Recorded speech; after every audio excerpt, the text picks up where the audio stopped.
Welcome दोस्तों, SS public school तरिया road दूसरी में आपका एक बार फिर से स्वागत है। और आज ये इंग्लिश ग्रामर का सेकंड पार्ट।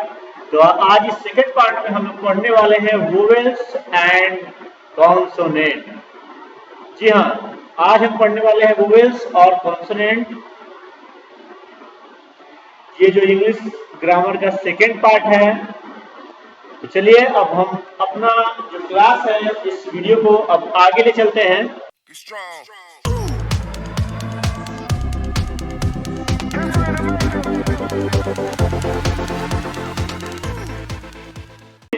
तो चलिए वोवेल्स और कॉन्सोनेंट ग्रामर में सबसे पहले हमने पढ़ा था लेटर क्या है, और लेटर के बाद अब हम लोग पढ़ने जा रहे हैं वोवेल्स और कॉन्सोनेंट्स।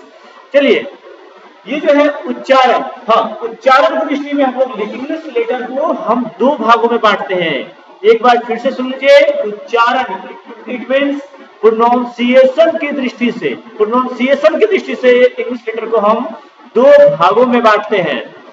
एक वोवेल जिसको हिंदी में हम स्वर बोलते हैं, और दूसरा है कॉन्सोनेंट और जिसको हिंदी में हम लोग व्यंजन बोलते हैं। चलिए अब आगे बढ़ते हैं, बारी बारी से हम लोग इन सभी के बारे में पढ़ेंगे। तो जो पहला है वोवेल्स आखिर है क्या? जी हाँ, वोवेल्स ए, ई, आई, ओ और यू को वोवेल्स कहा जाता है। इनकी कुल संख्या 5 है।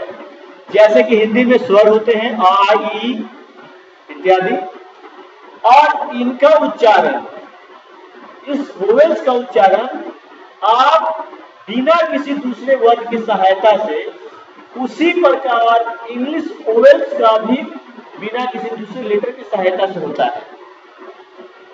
इसे हम वोवेल्स कहते हैं। और इंग्लिश में भी इसकी हम लोग परिभाषा जानेंगे, लेकिन एक बार फिर से हम लोग इसको समझते हैं। जो इंग्लिश अल्फाबेट में 26 अक्षर होते हैं, इंग्लिश अल्फाबेट में 26 अक्षर होते हैं ए से लेकर के जेड तक। यहाँ लेकिन इन 26 अक्षर में सिर्फ 5 ए, ई, आई, ओ और यू को ही वोवेल्स कहा जाता है, और ये केवल संख्या में 5 होते हैं। जैसा कि हिंदी में स्वर की वो जो मात्रा होती है अ से लेकर आ, ई, इन सभी का उच्चारण हम लोग बिना किसी दूसरे वर्ण की सहायता से करते हैं। उसी प्रकार इन पांचों को बिना किसी दूसरे इंग्लिश लेटर की सहायता से इसका उच्चारण किया जाता है।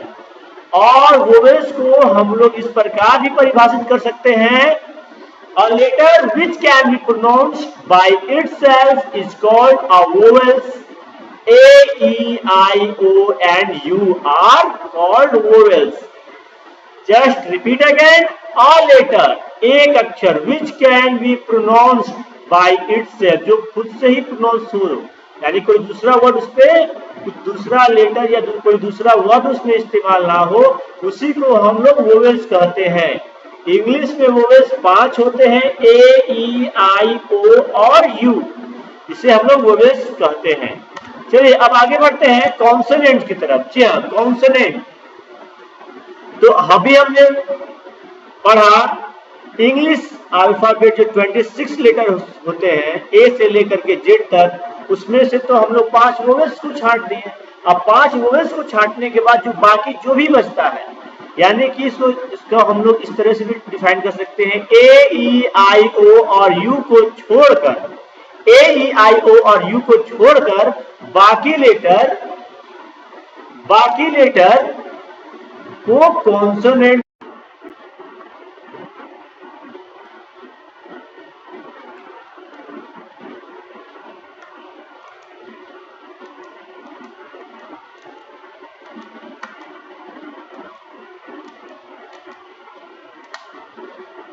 जी हाँ, तो दूसरा जो है कॉन्सोनेंट यानी ए, ई, आई, ओ और यू को छोड़कर बाकी जितने भी लेटर होते हैं इंग्लिश अल्फाबेट में, यानी कि 5 अक्षरों को अगर हटा दिया जाए तो उसमें टोटल बचते हैं 21 जो लेटर हैं, उन सभी को हम लोग कॉन्सोनेंट कहते हैं। जैसे कि हिंदी में व्यंजन होते हैं क से लेकर के ज्ञ तक, जैसे कि हिंदी व्यंजन में क, ख, ग, च, की, ची, दी के इत्यादि का उच्चारण बिना स्वर की सहायता के नहीं होता, उसी प्रकार इंग्लिश कॉन्सोनेंट का उच्चारण बिना किसी वोवेल्स की सहायता के नहीं होता। अतः कॉन्सोनेंट को हम लोग इस प्रकार से भी परिभाषित कर सकते हैं। A letter which cannot be pronounced without the help of vowel is called a consonant. A letter which cannot be pronounced without the help of vowels is called a consonant. They are B, C, D, F, G, J, K, L, M, N, P, Q, R, S, T, V, W, X, Y and Z। और हाँ दोस्तों, मैं आपको एक जानकारी के लिए ये भी बता दूं कि Y और W को हम लोग सेमी वोवेल्स कहते हैं। इसके बारे में हम लोग नेक्स्ट क्लासेस में पढ़ेंगे। तब तक के लिए धन्यवाद।